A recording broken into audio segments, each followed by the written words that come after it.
Assalamu alaikum. Alnura. Meni bijan. Atali meni be ligne latin. Dans moins de 5 minutes, benala nasumo damdala. Benala audio dole bulala de bi. Audio memo kuma siaman ne bato. Audio memo kuma siaman ne bato kuma olu na karamo khala mele no mu Ahmadu Mbamba natana benatana kuma me kumo nyini kono no le mun na lonna bati na karamo ba fantamoro jabi kumo doli be video ini to inshallah benon ne dolu bulala mbaringa lien misilmo lien si haketu voilà alnewura bafalam ko awju billahi minas shaitanir rajim bismillahir rahmanir rahim. La paix et réconciliation au jama ke yana musulu hali konton wura inantending aldoho aldin alkumtani ho Mustafa Sawale kanna la audio men kambi ni wala mun na debati Ahmadu ani Cheikhul Fajaji manna na o kan audio dole be mbulla jang mbo albulala wala mela après na karamo ni alhammar di lungo yitanken dola na karamo ni wala mo Ahmadu Mbambati abena la audio yi video le mo bari ntaba audio mal bra me video itelan la video me fengano mbabula la albe songola la mela songoy kumalula la bato bebe jambe ni homma tilin kanne comme la paix hanyo honde ma hanyo homma tilin kuma dolu bije ni ha me na bu nyata hakilo ma sa tra itele ma fahamu aseno kala woti peut-être na karamo ma fahamu ou bien tan ma fahamu aseno kala woti be fahamu de nyini na kuto mo do yante mo tinyante fusinte bari na libe dennin kula misilme ala libe dennin dino la libe dennin alfa kendo dula nin kuma kan dolu be tilinding na jahangaya la na habi dolu na alfa dula o kuma kan wo dolu bije na woli dula na saibo dula be dangale moliti donc woli mo kuma leti ni ngime senale alako karamo holu bijang senanari hana kuma kan donni ni man na ton karamo ho men bebe kuma la jam fana bebe libéré ne hana la kuma lu fana i ha to nyala di ou bien hana fani yala di ou bien i ha men longato i fana ngana wo fato wo dula la mo jandi donc ngana na taxanyo hombula filoto haben kuma doluma kumo menu satara foso ni atabarni hakumo koto la sahabe masilandi mbetega be dansere li mbetege wala hake benala audio men bulala la mbaringa la kangale bato fantamoro jabi inshallah tanante heralemo abela wuli kam memma ala ko hakulu la fahamu nyohon na fahamu kodulu la ala ko parce que kuma surtout jamatigo nimbeje kuma la janteng kumo dolu bije nimma ngakili tudron inseno mfanga bulala RL to ham holu bula RL to inshallah mbena la audio men bulala la insana kan dondi be jama be konton nambe misilimo be konton na bo kanal me jusula mo kana jusubo kule mo fongam fandali ala le be jama be tarala misilimo lu tarala audio men ni ji bulala la mbena la audio lu kanne audio kuma kan dolu bije na mi telefiliation do la fili parce que satra hakilo ko mbe na londo mansia afahamo donc men na londo mansia afahamo ma wo seno le bulala RL to kuma kan dolu to mbalu bulala ala hawala hadala me abidam tala kuma me ma wala mu Cheikh Abdul Hadir Jalani alje kawa ko men mela khafatan na moro ba fangala wala hakawa ko menke albe nala wolila la mela albe kuma siya mani mela ba audio la mama so na sita jando makumo men fota se nauna la halalo haje kuma kan ala hakwa ala hame wala hakenin na ustaju benala kallu menni wala mu ahmad ti mardi men janari inshallah afahamu nyani ma benala kan ku menna nsena wo kumo le ko wolumo mbalu bulala audio damuto ala hala me folo inshallah ha ala nganna sumun kontine al bismillah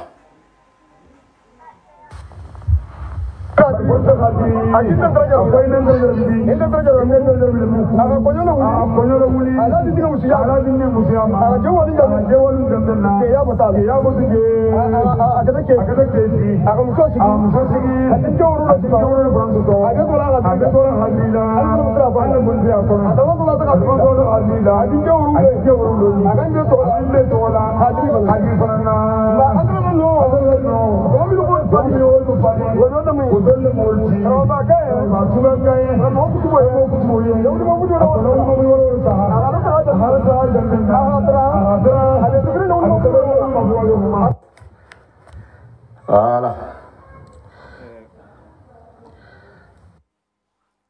Alsi haket de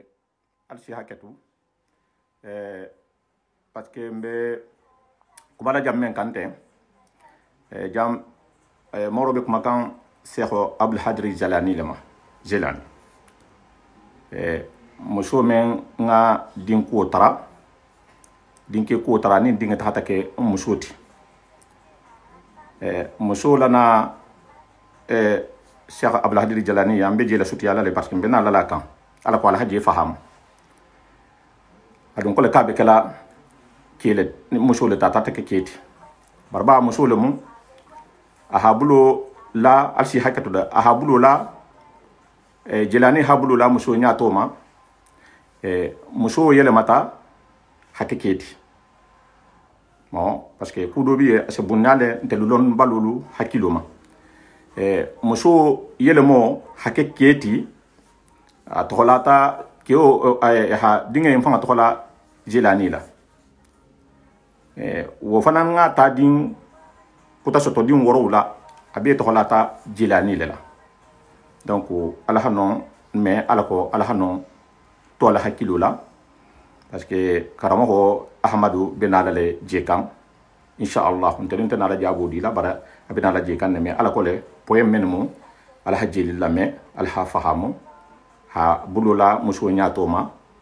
ba musulum na dun la fita kele la dinga na ta ke keti ala ke keti ha to di Cheikh Abdul Hadri Jelani ma wo muso men kata keti wo fanan tahata din soto din woro wala be kata keti habe fanan to la Jelani la al senon na me wonya mardi lo réponse benare ali nga continuer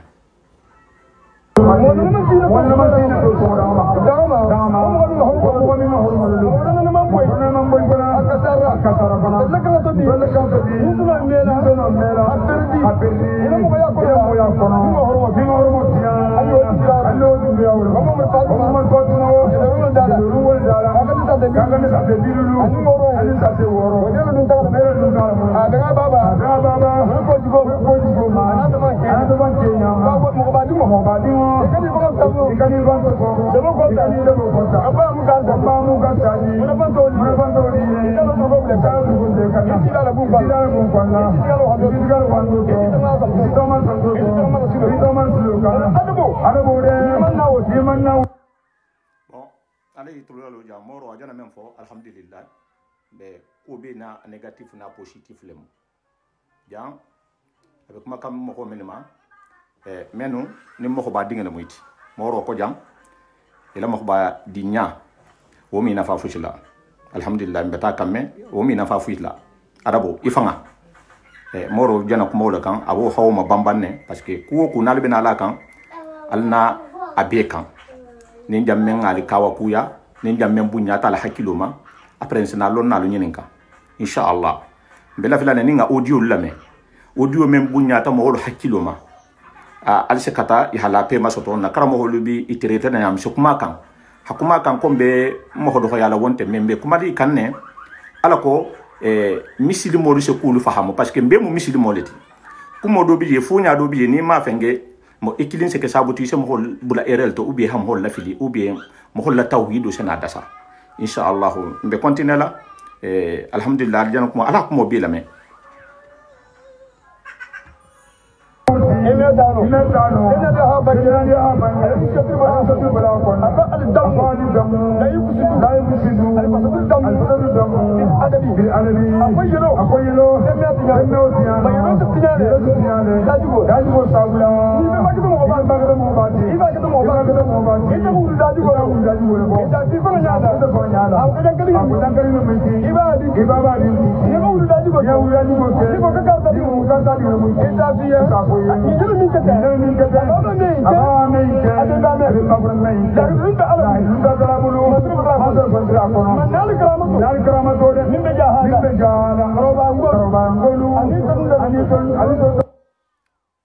ja adabo akmata haramadinya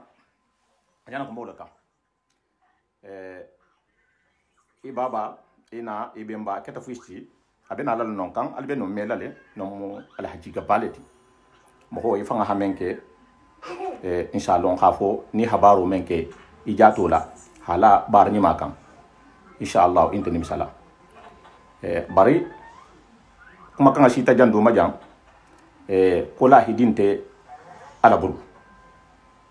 donc non fana la hidinte ala buru non fana bunyata ntende hakilo made dondi bari réponse benarin mardi long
alsi tulmalo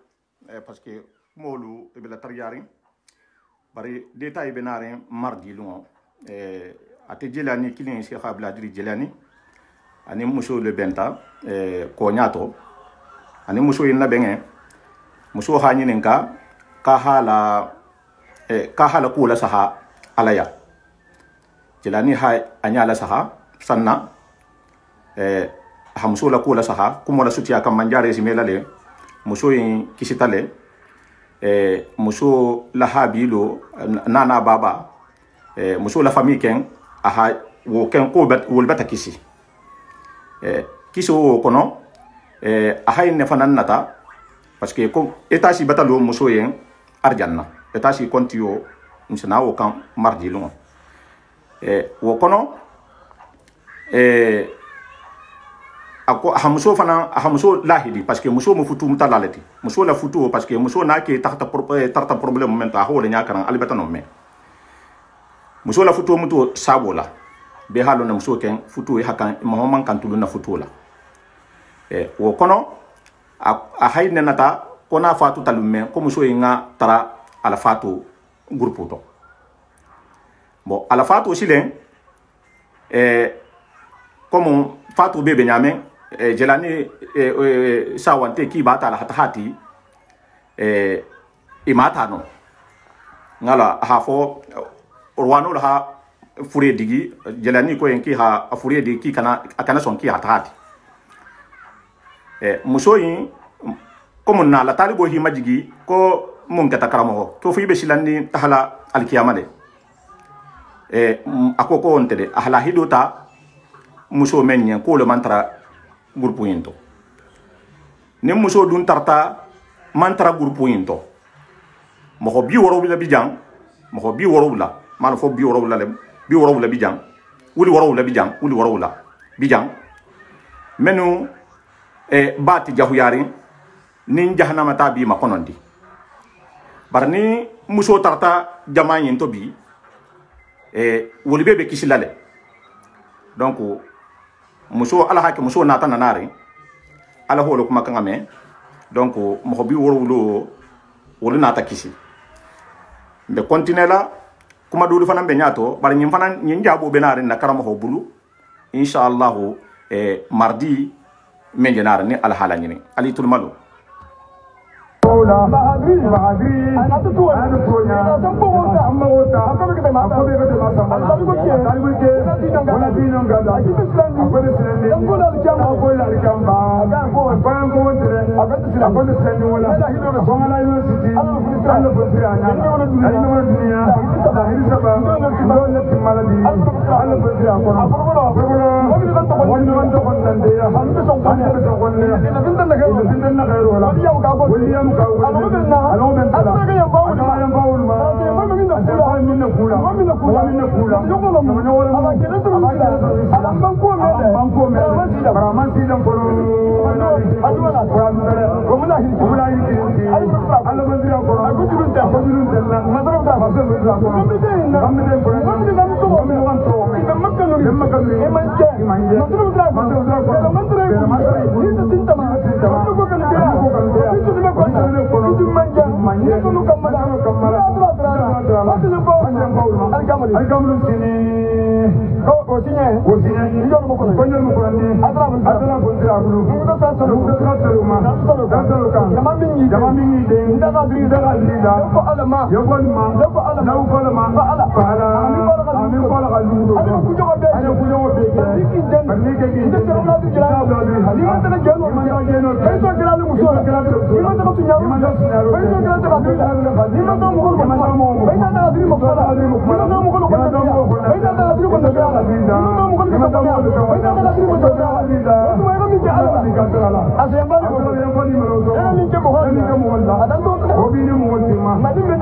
ya samu jama'a kenan ko jama'a ko sama de nyami jama'a de da ayo baro to ba ma ko from de na so min me no ko de few luwala be lo re luwolu akbelo ni to atara min dani nabila Dawuda yen gabura kono ako gaburo ko ako fa amiruni fala tuqarribuni akadin to damani mo wala bijam silam kunta mi fanna wala molti dinto mula ka asala ma isagdana lula fana ifatuto malikol na de ma kalkal silam alkana sunu fana ribani tele zuniaja alkiyama deloro wala do da bi manso bilonna ko ko preme ku ka samo goma manso ko bari so kuma ne kana asagi fa mutala ko to nabila Musa ala tampo ala nabila Isa wala sanji wuri kili anin dole be wuce ma minga janyo de wuri kili sanji kimlani jamu important baleti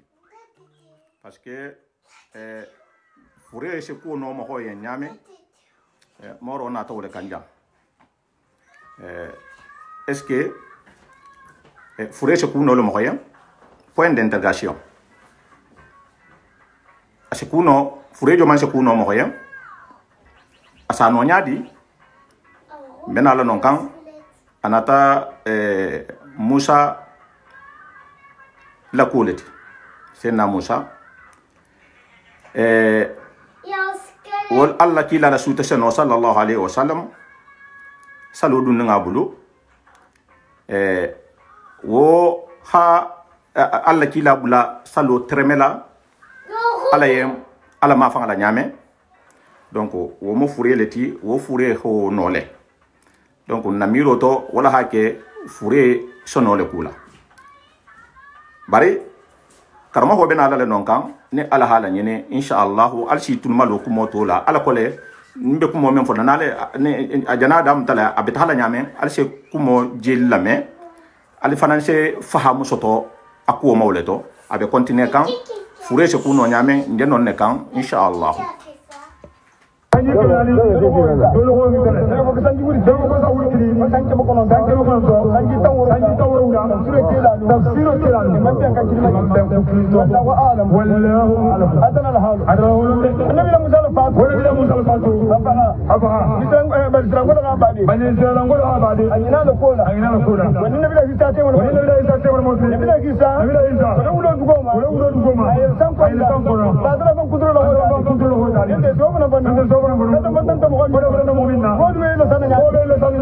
Abu Jahil kana mu annabi mo la bangaya abanda ta sanko wa atawatu mulkul hakum atabani nyama so mo kuma nyoale abran kuma nyoale aka jide aka kiye to sanna aka ga bensin kota ara kirim kota aka ningota aka meboy aka yama turulu khasi aka hayra jwa aka koje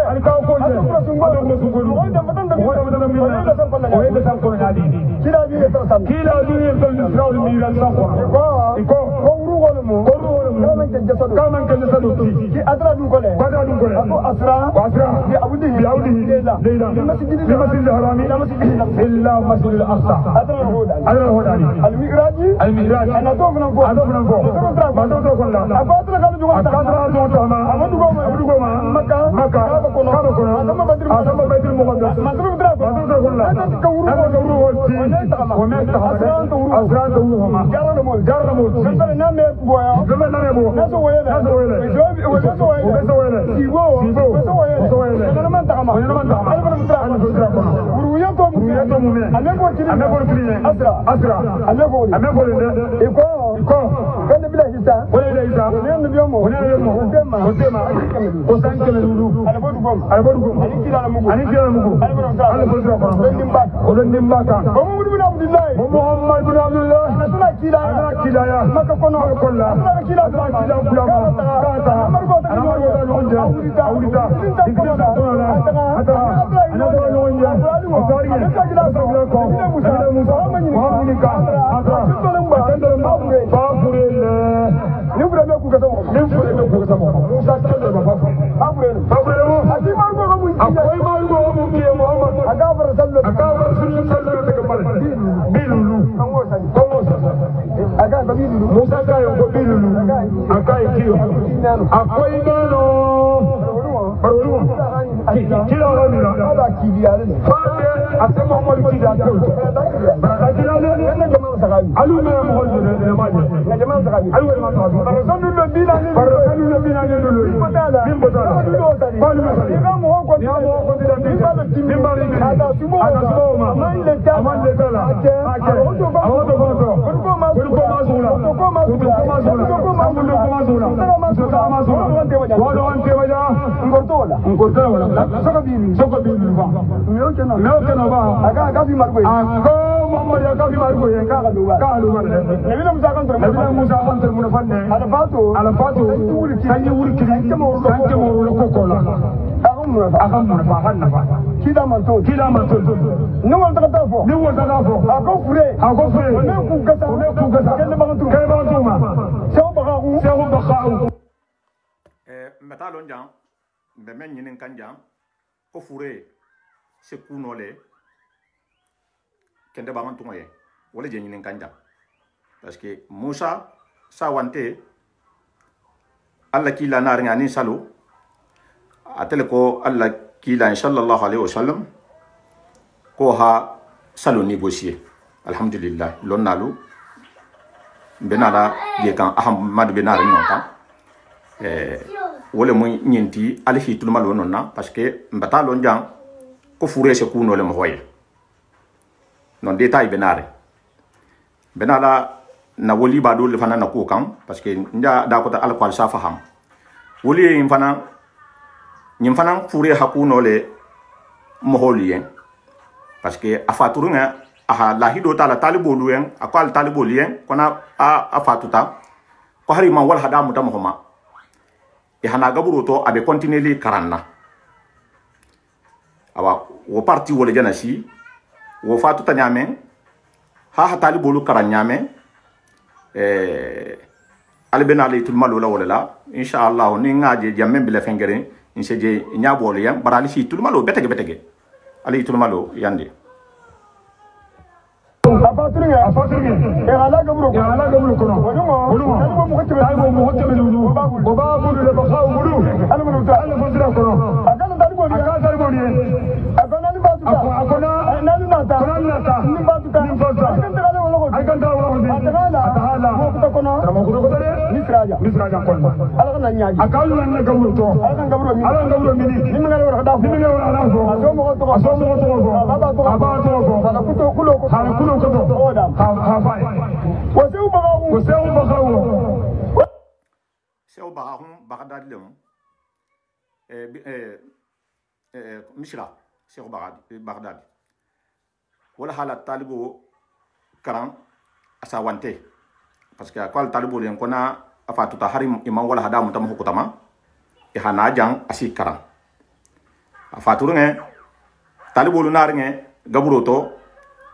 asem na hamen to hokili aso na to hofo aso baba to hofo aso la wala hada diam faturun kola badirin kola donc be karmo ko bina lal non kan inshallah nyembe mule ala ko ha ala sa fureshe kuno nyamenna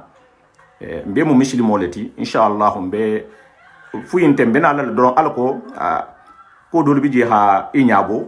nin na karamo ko ni ala hala ni ala hitul malo be continue kan ushia mani benari ni ala sonta ali tulu malo wadanatu dirikini nibula ami jabi ko talibul hamdata adina nyolu anatija akoy akadu kai karmo nanaja fatulu nabula anatulu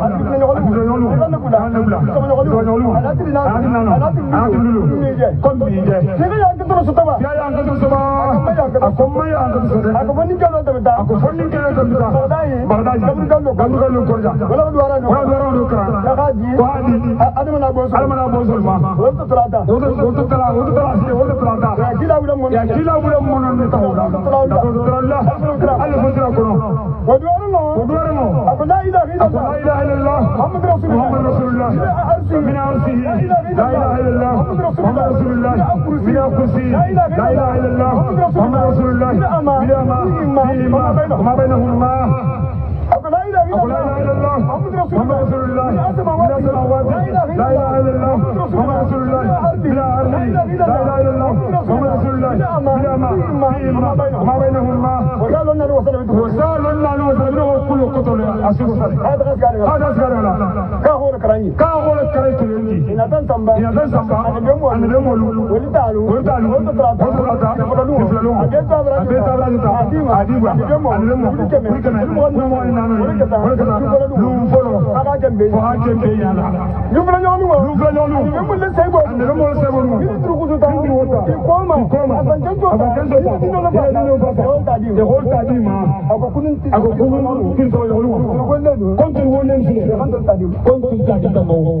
أغابانجي تلبو كاي كيتو نكتو موجود نوتي أكو نكتو ولا نوتي كان كرمو أكو لا نيو سيغوين ولي يا جمنا كومو فلا من على تالبو لوكاران afaturun kola lum folo ani lum fula nyoho anata hila kara bara lum saba nyoho ni lunani nyoho ni lulu nyoho ni nata karamo ho mi idanku inata nanaren karamo ho hi danku lumme ha karamo ho nyininka mundun keta karamo ho ibata lum folo ni fula nyoho hanjabi bar saba nyoho ni nani nyoho ni lulu nyoho faida iman jabi mundun keta tarambe hankato leto ako kate hankata to de événement dole kata je mo dole fatu tabakh da di wala ha duara nga toben duara nga in total abutum a jana wala fo wala ha comment dire wala ha tunema tilifului duara nga in to sugita nyamen na saybo lute ma nyamen na woli lute ma nyamen na hankara mo honi kata pilasi jalu nyoti woli lu konola akata worwula nyoholeti alala fonni shiriya kono nyimbeje fo la talibo lien na faturun kola donc alayhi tulumalo inshallah be continuer la détail de là nje parti maintenant ke ba en kata jalu nyoti woli lu kono alala ma shaya kono ajenon ne kan be continuer la le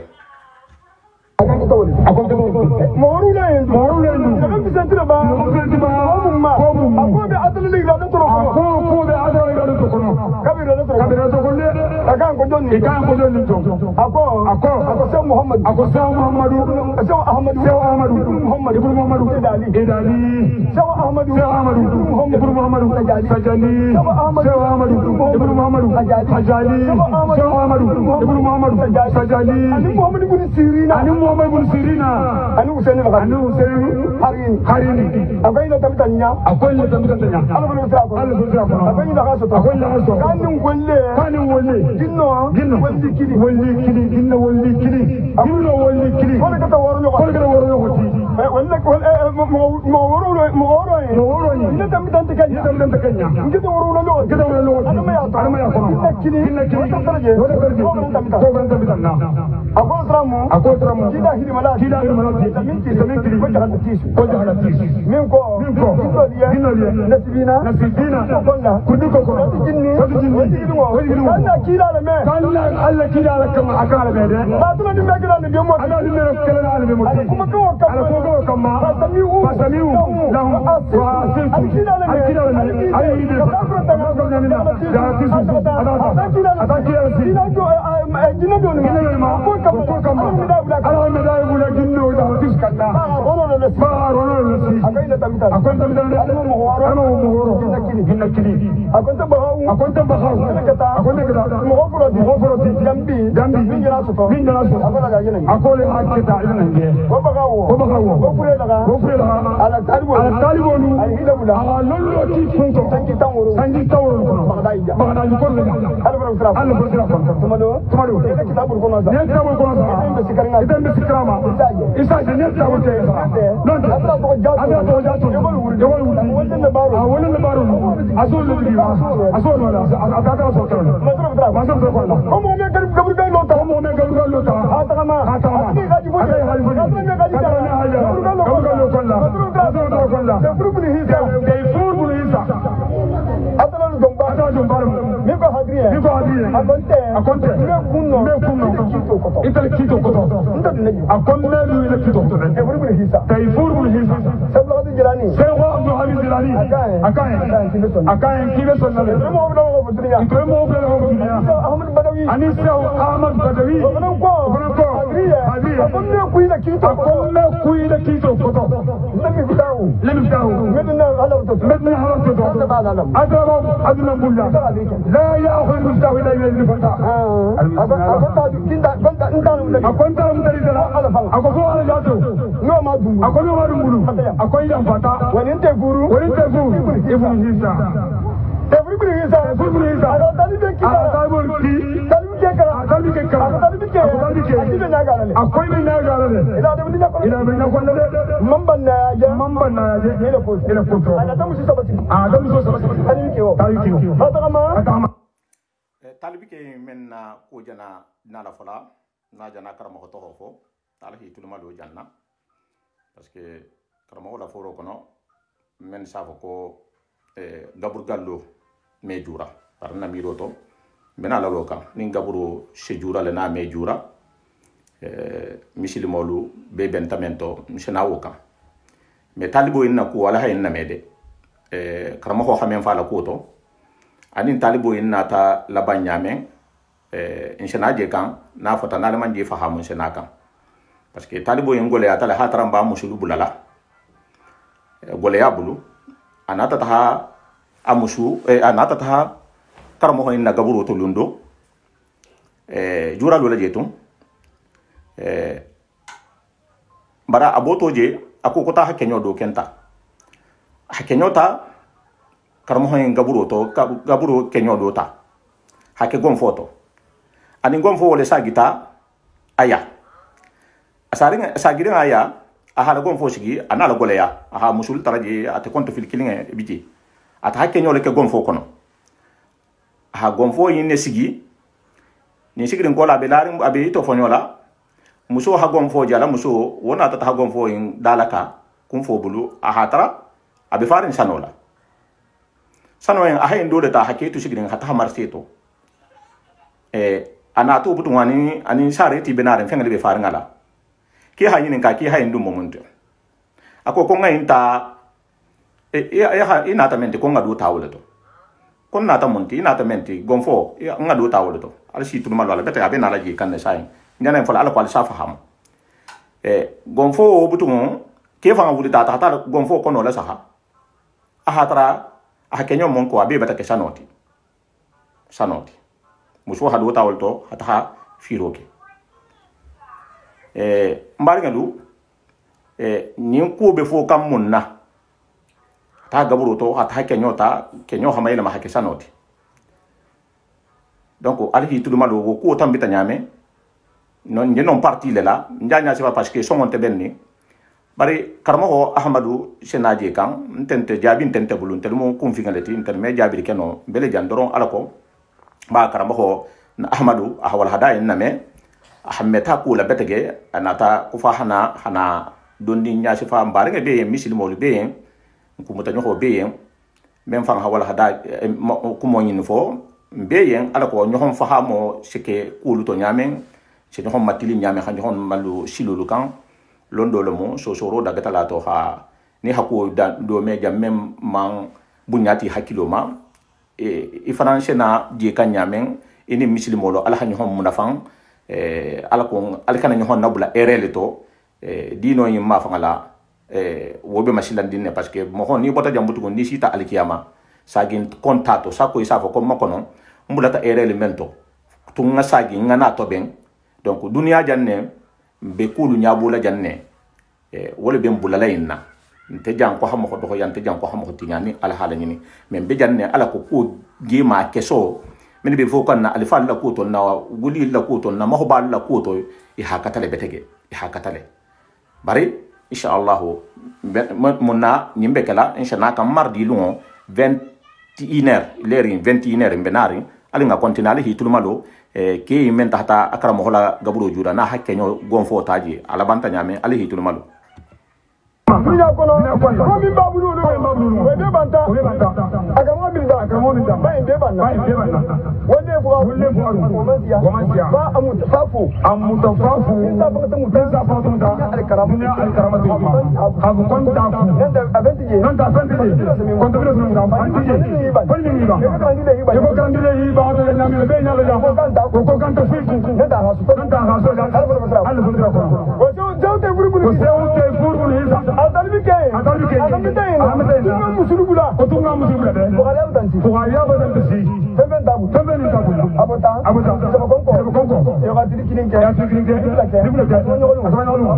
akutunga bo konga ta wali langi konga ta wale adati ta kama amang wali so so kamira asa kita ana ta mo ya adunga bugalo ada ise buri hisa agaburo kunto akonkara mo akombere de na muso de ngata ndara muso manjalo de na bugari abu ngata gitu ke ganya to ke gana wala kumanta arki atani almutahali hayru sabina arki atani bi hayri mutahani kila lahu ban musutiri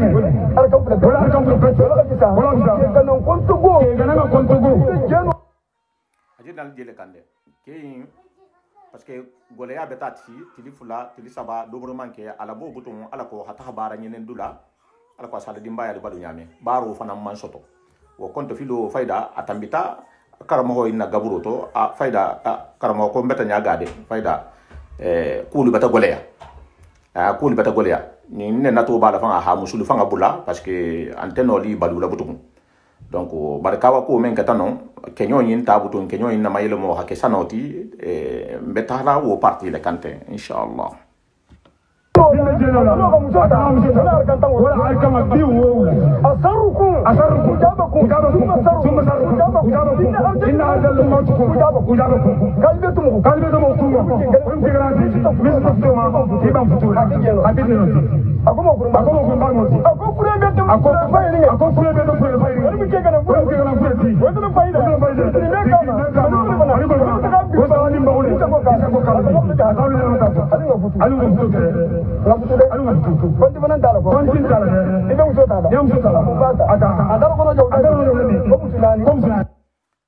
muso fana ali bitul mal wala jannal de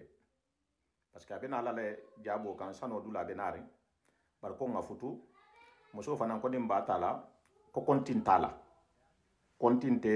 muso tala munna kontintala ajana la nonne dalilul kan inshallah on safon na karamo holien be si réfléchir non ma be nyalla les réponses ma non dula to karamo hol bebul ne muso se tala nin kontintala ali ngantul malo janna inshallah akol ko aliyatimo min be sotu ni sa ikono baro kono la min bi foto masina min ke bo min ke bo akol ko aliyatimo min ba banta ti bu ni ala ko do sa na ni musu la fetino na so balu na ni musu balu na ni balu musudano ka fotal ko aliyatimo min ba banta miskino sa fe ferente menye musunano foto wolema ou bien na me ono ko kili musunano la fota memma donc nin fe robi yen kontinte musutala ali tul malode ani ngawa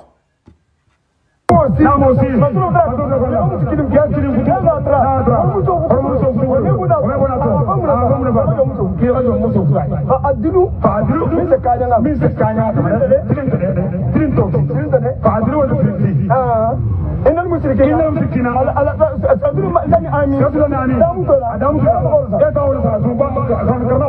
أدري من منه وسبال يعدلون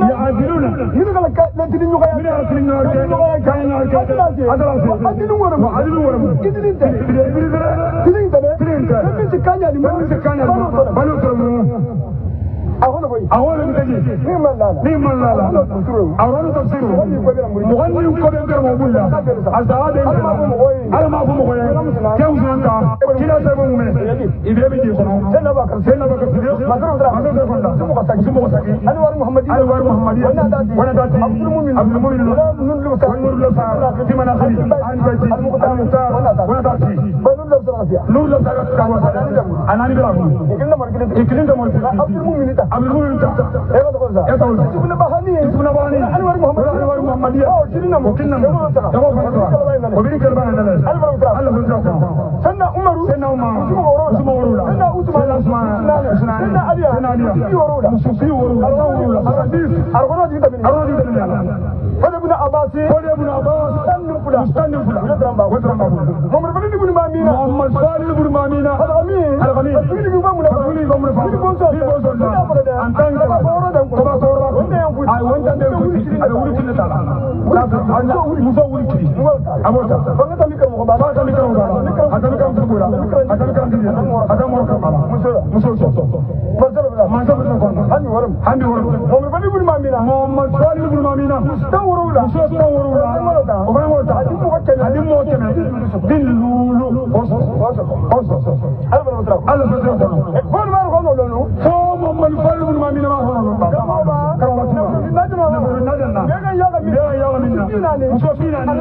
أنا مسكين كارانتين كسر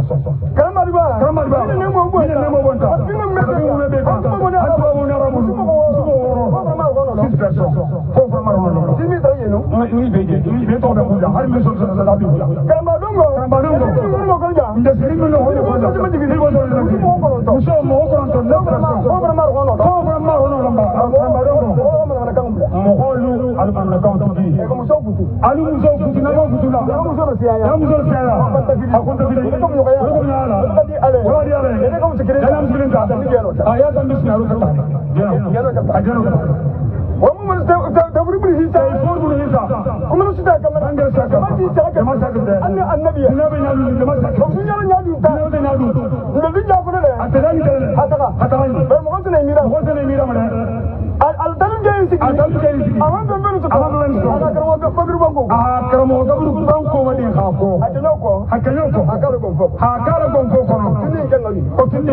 لا سبيح له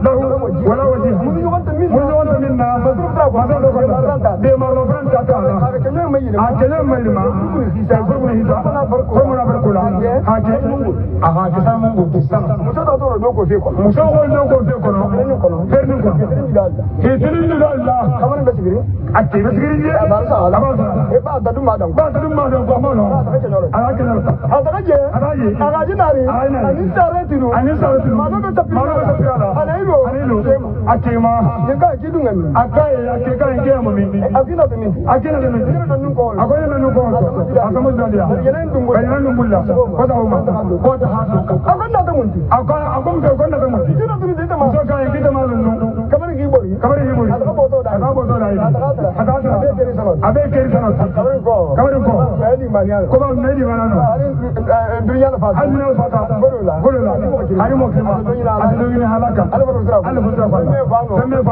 arabu kamme man dinya ba arabu man hari ba fonye ti jabi tu ame kuma arabu kala ina mena masabanga ni ala ne ba fonye ni ayu da na kala asira ba kan ma bo salamu alaikum wa salamu alaikum ne da marhaba arabu ka da ko kola ne bu ba arabu ka da kan ko ni ko bo man la aman la arabu kala arabu kala man la arabu ya aman la arabu ya la hada kila ko ne hada kila ba ko ne ta ma arabu handa azo ne ko gabro me jura ko gabro me nan ne ha bangi yan sal ba da be bu ya ka tagana sa arabu sura man jara dina ga banga nan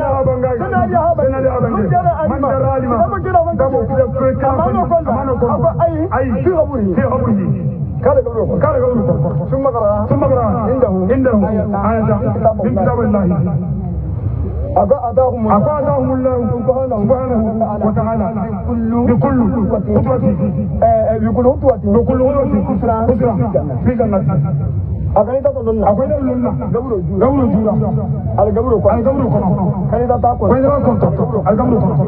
سيمباتي كنا هذا سوتي ساموتي هذا كله وكان له في كل حرف يقرأ على حوله بسرعة من جنة دهري من جهري في جنة من جهري الآيومون آمين بيكرا قبل كله على صديق هرب بيكرنا سموتي أجر كلا ودوا سما أمر بيرون جاوز تقولتا حقيقة نيم كون كبار كوني كنت كوكرما نكذا كيلا كنتو ولي أتومو ودوا تقولي ولا كيلا كنتو هم يودين جراون جاوز تقول بانغنا أن النبي ومسلم يسلموا الحمد لله رب العالمين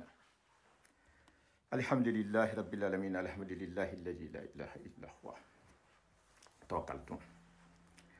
سما سولا فوني سريا تانتو مانشا دما حال كونتو الجنا من نامي الجنا كما كان من لامي نكرمه ني ولا احمدتي ابناري audio parce que ko be ni ha audio to ben parce que direct bata do ya direct bata fenge folo bari ñi nga kan bi no nga déplacer ala hadwa be barola para ala hadwa mbal trala ntende fanana bal trala ala hadwa dua se kunole be la ngola ma fode ko dun jila tahma kan nyamen nabi naad fadu e kata mo balleti e kata woliyeleti e kata alanya silam mo holleti e beje bari naal fay no pilasi jomanati be pilasi jomanula nse kuma ila ko to nyaade nin si bolnya parce que kuma kan do bije ni hafu alfa ila ko to e be keli do ya laleti ntona la kuma luma fengala bi bari mardi lungo e ko bi jangolungo ale be songola la mela jangolungo inshallah songo men na bi na tan kuma la ku doluma